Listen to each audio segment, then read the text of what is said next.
And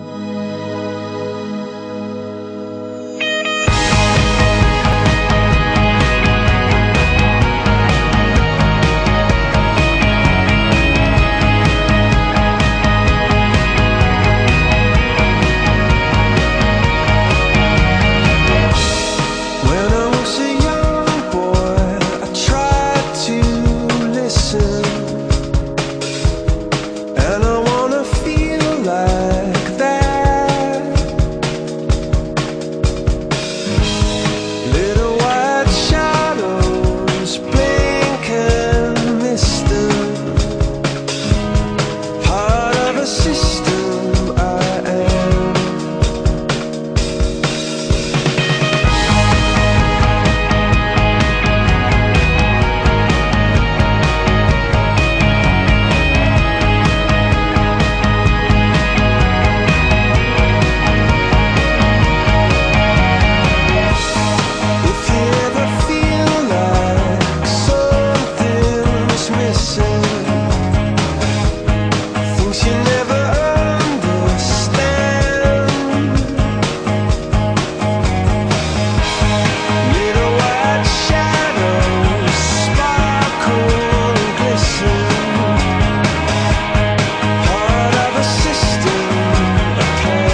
apatia je taký stav, kedy ja nič nerobím, pretože nič sa mi nechce robiť, lebo nič necítim a nevidím ničom zmysel. Tak len sedím a nemusím sedieť, proste žijem, ale žijem bez života. Tak to je apatia.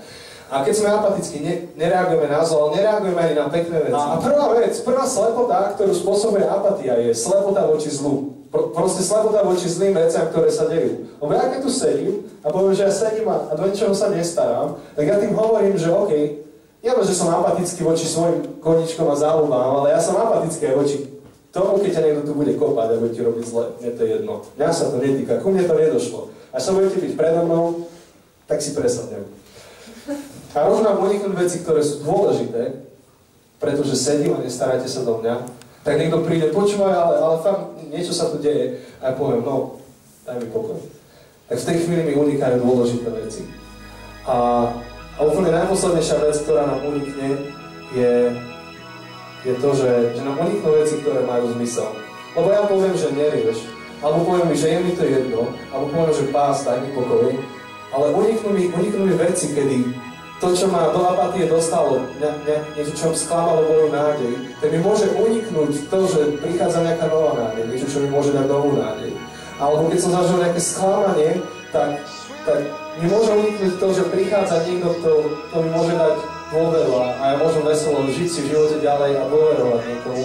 Alebo keď som v apatii a zničený z toho, že niečo skončilo, tak mne môže uniknúť, že prichádza niečo, čo mi dá nový začiatok.